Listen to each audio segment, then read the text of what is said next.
అప్పుల బాధలు వెంటాడుతున్నాయా? అయితే 6 జేవిఆర్ వారి జాతిరత్నాలు ధరించండి. నమస్తే, వెల్కమ్ టు మనం టీవీ. ప్రస్తుతం మనతో పాటు ఉన్నారు మోటివేషనల్ స్పీకర్ మనోజ మేడం. సో మేడంతో మాట్లాడి చర్లపల్లిలో జరిగినటువంటి సంఘటన విషయం గురించి వివరాలు అడిగి తెలుసుకుందాం. నమస్తే మేడం. నమస్తే మేడం, చర్లపల్లి సంఘటన విన్నారా మీరు? ఒక అమ్మాయిని చంపేసి కట్టేసి ఆ స్టేషన్ చాలా పెద్ద స్టేషన్. ఒకప్పుడు చిన్న స్టేషన్, బట్ ఇప్పుడు అది చాలా ఈ మధ్య డెవలప్ చేశారు. చర్లపల్లికి ఒక స్టాపే పెట్టారు స్పెషల్ గా.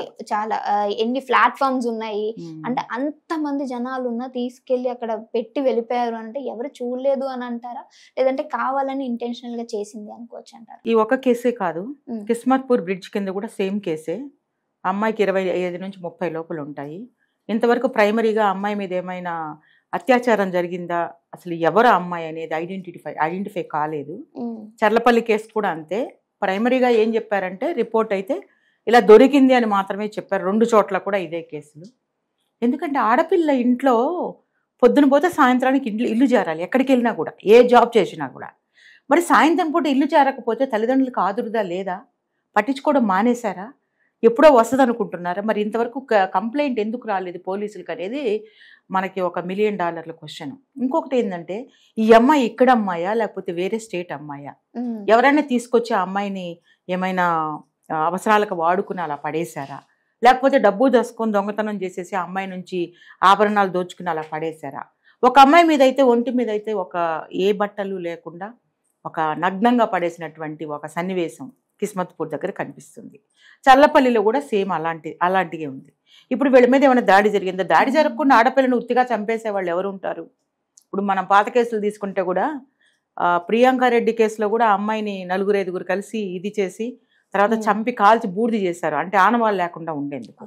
తర్వాత వాళ్ళకి డైరెక్ట్గా శిక్ష పడింది. షూట్ అండ్ సైట్ ఆర్డర్స్ తీసుకొని ఆ టైంలో ఉన్నటువంటి సార్ షూట్ చేసేసారు, అయిపోయింది. కానీ ఇప్పుడు ఈ అమ్మాయిలు ఎందుకు ఇలాగా ఇంట్లో నుంచి బయటికి వెళ్తే తల్లిదండ్రులు పట్టించుకోకపోవడం వల్ల వీళ్ళు ఎవరనేది మనకు తెలియట్లేదా? లేకపోతే పిల్లలు బయటికి వెళ్ళిన తర్వాత సాయంత్రం లోపల రాకపోతే తల్లిదండ్రులు ఏ యాక్షన్ తీసుకోవట్లేదా? ఉంటే ఉంటారు, పోతే పోయారు అనుకుంటున్నారా? లేకపోతే ఏదన్నా అబ్బాయితో కలిసి బయటకు వచ్చేస్తే వాడేమన్నా ఇలా అమ్మాయిని ఇలా వివస్త్రణ చేసి పడేశాడా, చంపేసి వివస్త్రణ చేసి పడేశాడా అనేటువంటిది మనకు తేలాల్సి ఉంది రిబ్కా. ఏదేమైనప్పటికీ కూడా తల్లిదండ్రులు పిల్లల విషయంలో కాస్తంత అజాగ్రత్త వహిస్తున్నారేమో అనిపిస్తుంది. ఎందుకంటే ఈ సెల్ ఫోన్ ప్రభావం కూడా తల్లిదండ్రుల మీద, అంటే నేను కూడా ఒక తల్లినే, ఫోన్ చూడడం అనేది తప్పు కాదు, కానీ మన బిడ్డల్ని పట్టించుకోలేనంత సమయము ఫోన్కి వాడుతున్నారు. ఎందుకంటే మన బిడ్డ ఏం చేస్తుంది, మన బిడ్డ ఎక్కడికి వెళ్తుంది? నేను 2 సంవత్సరాల నుంచి నేను ఈ వీడియోలు చేస్తున్నాను, ఛానల్స్లో మాట్లాడుతున్నాను రేపుగా. ప్రతిసారి నేను చెప్తున్నాను, బిడ్డల్ని కడుపులో పెట్టుకొని కాపాడుకోండి, మీ బిడ్డలు ఎక్కడికి పోతున్నారో గమనించండి. మళ్ళీ చెప్పాల్సి వస్తుంది నేను, ఎందుకంటే మీ బిడ్డలు ఏమైపోతున్నారు, ఒకరోజు రాకపోతే వాళ్ళ ఫోన్ ఏమవుతుంది, మీరు ఎవరికైనా కంప్లైంట్ ఇస్తున్నారా? ఇప్పుడు ఇట్లా శవం వచ్చి అనాథ శవాలని చెప్పి చూపిస్తున్నారు కదా, అలాంటప్పుడు ఏమైనా మీరు టీవీ చూసి స్పందించి మీరు తొందరగా రియాక్ట్ అవుతున్నారా? లేకపోతే మా బిడ్డ ఇట్లా అయిపోయిందని చెప్పుకుంటే పరుగు పోతుందని గమ్ముగా అయిపోతున్నారా, సైలెంట్ అయిపోతున్నారా అనేది నాకు అర్థం కాని విషయం. ఆడపిల్లలైనా మగపిల్లలైనా ఇవాళ రోజుల్లో ఒకటే. ఎందుకంటే మగపిల్లలకి కూడా రక్షణ లేదు నన్ను అడిగితే. ఎందుకంటే వాడు కాస్త లూజ్గా ఉన్నాడు అనుకోండి, ఏదో కాస్త ఇన్నోసెంట్గా ఉన్నాడు అనుకో, వాడిని కొంతమంది ఆడపిల్లలు అందరిని అన్నట్ల నేను బుద్ధిగా మంచి పిల్లలు, మంచి అమ్మాయిలు, బంగారాలు లాంటి ఆడపిల్లలు చాలా మంది ఉన్నారు, కాదన్నట్ల. కానీ కొన్ని దుష్ట ప్రభావం ఉండేటువంటి ఆడపిల్లలు కూడా మగపిల్లల్ని ట్రాప్ చేసి వాళ్ళ అవసరాలకు, అంటే డబ్బు దశకానికి వాడుకొని, సినిమాలకు షికార్లకు వాళ్ళతో తిరగడానికి వెళ్ళిన వాడుకొని పిచ్చివాళ్ళని చేసి వదిలేసేటువంటి పిల్లలు కూడా ఉన్నారు. అంటే రీసెంట్ గా కూడా చూసాం కదా మేడం, ఖమ్మం డిస్ట్రిక్ట్ అనుకుంటా, అవును, ప్రియుడితో కనిపించిందని ఆయిల్ వేడి నూనె పోసేసి చంపేశారు. అంటే మీకు ఈ మధ్య ఇంకొక కేసు కూడా ఖమ్మం, నాకు పేరు గుర్తులేదమ్మా, అమ్మాయి చనిపోయిందని చెప్పి అబ్బాయి కూడా చనిపోయినారు. అలాంటి వాళ్ళు కూడా. అంటే అక్కడ నాకేమనిపిస్తుంది అంటే వాళ్ళిద్దరు అంటే మనం డైవర్ట్ కావట్లేదు, చెప్తున్నాను విషయం. అలా ఉండేటువంటి వాళ్ళకు కూడా నేను అంటే అలా చనిపోయినందుకు నేను ఒప్పుకోను, కానీ అలాంటి ప్రేమలు ఇంకా బతికున్నాయి అని అంటే దానికి నేను హ్యాట్స్ ఆఫ్ అంటాను. అంటే అలాంటి ప్రేమలు ఉంటే మనం ఇలా మాట్లాడుకుంటాం, లేదు అని అంటే నిజమే కదా సంఘటన. కానీ అందుకని నేనేమంటానంటే ఆడపిల్లలైనా మగపిల్లలైనా మనము తల్లులు అనేవాళ్ళు కష్టపడి కంటారు. వాళ్ళని 9 నెలలు మోస్తారు, వీళ్ళని 9 నెలలు మోస్తారు.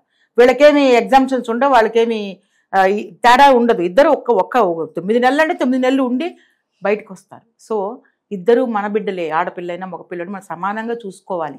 ఆడపిల్ల బయటికి పోతే పోయిందిలే, దీనికి పెళ్లి చేయాల్సి వస్తుంది, ఎట్టన్నా పోని అని అనుకోవడానికి లేదు. ఎందుకంటే ఇవాళ రేపు ఆడపిల్లలే కొంచెం పవర్ఫుల్గా మంచిగా ఉంటున్నారు. అలానే మగపిల్లలు నేను తక్కువ అంచనా ఇట్లా వాళ్ళు కూడా. అయితే క్యారెక్టర్ పరంగా వచ్చేసరికి ఏమవుతుందంటే మగపిల్లలు ఆడపిల్లల యొక్క ఇదిలో పడిపోయి వీళ్ళు ఏదో మొత్తానికి వీళ్ళు ఒక దారి తప్పిపోవడం వల్ల అబ్బాయితో కొంచెం క్లోజ్గా మూవ్ అయ్యి తమని తాము వాళ్ళ దగ్గర అంటే ఫొటోస్ తీసుకొని వాళ్ళు మళ్ళీ దాన్ని తీసి బ్లాక్మెయిల్ చేయడం, ఇలా వాళ్ళని వాళ్ళు పట్టించుకుంటున్నారు. అలా కాకుండా వ్యక్తిత్వాన్ని కాపాడుకుని ఒక ఏజ్ ఒక జాబు వచ్చిన తర్వాత తమకు ఇష్టమైన వ్యక్తులు ఇష్టమైన నిజంగా అయితే ప్రేమ అనేది ఉండదు రేపుగా. ప్రేమ అంటే కేవలం బాధ్యతలు ఒకరినొకరు బాధ్యతలు తీసుకోవడమే ప్రేమ అనిపించుకుంటుంది. ప్రేమ అంటే అదే, దానికి ఏమి ఇంకా రూపు దానికి ఆకారం ఏమి ఉండదు. ప్రేమ అంటే ఏంటంటే ఒకరి బలహీనతలు ఒకరు క్షమించుకొని ఒకళ్ళ బాధ్యత ఒకళ్ళు తీసుకొని సంసారాన్ని కొనసాగిస్తే వాళ్ళిద్దరి మధ్య నిజంగా ప్రేమ ఉన్నట్టు లెక్క. నిజంగా ప్రేమ అంటే అట్రాక్షన్ చూసి ఇష్టపడి చెట్లమ్మడి పొట్లమ్మడి తిరగడం ప్రేమ అనిపించుకోదు. అయితే ఇవాళ రేపు పిల్లలు ఎలా ఉన్నారంటే ఎందుకు బయటకు వెళ్తున్నారో తెలియదు. ఇప్పుడు ఈ ఆడపిల్లలు ఎందుకు బయటకు వచ్చారో, ఎలా ఇరుక్కుపోయారు, ఎలా చనిపోయారు, ఎవరి చేతిలో చనిపోయారు అనేది ఇప్పుడు మళ్ళీ పోలీసులు దాన్ని ఇన్వెస్టిగేషన్ చేసి కానీ మనకి తేల్చలేరు. కాబట్టి తల్లిదండ్రులు అనేవాళ్ళు పిల్లల విషయంలో జాగ్రత్త వహించండి. మన బిడ్డలు మన ఆస్తులు. ఎందుకంటే ఎంతోమంది పిల్లలు లేక హాస్పిటల్ చుట్టూ గుళ్ళు గోపురాల చుట్టూ ఎక్కడెక్కడో పూజలు చేసి ఏది కనపడితే దానికి మొక్కి వాళ్ళు బిడ్డలు కావాలని ఏడుస్తున్నారు. కొన్ని లక్షలు ఖర్చు పెడుతున్నా కూడా వాళ్ళకి బిడ్డలు పుట్టే అవకాశం లేక ఇబ్బంది పడి మనసు బాధ పెట్టుకుని కొంతమంది డిప్రెషన్లో కూడా వెళ్ళిపోయినటువంటి తల్లులు నాకు తెలిసిన వాళ్ళు ఉన్నారు. సో దయచేసి మీ పుట్టిన బిడ్డల్ని మీరు కాపాడుకోండి. వాళ్ళు ఎక్కడికి పోతున్నారు గమనించండి. వాళ్ళకి ఎక్కువ ఫోన్లు ఇవ్వకండి.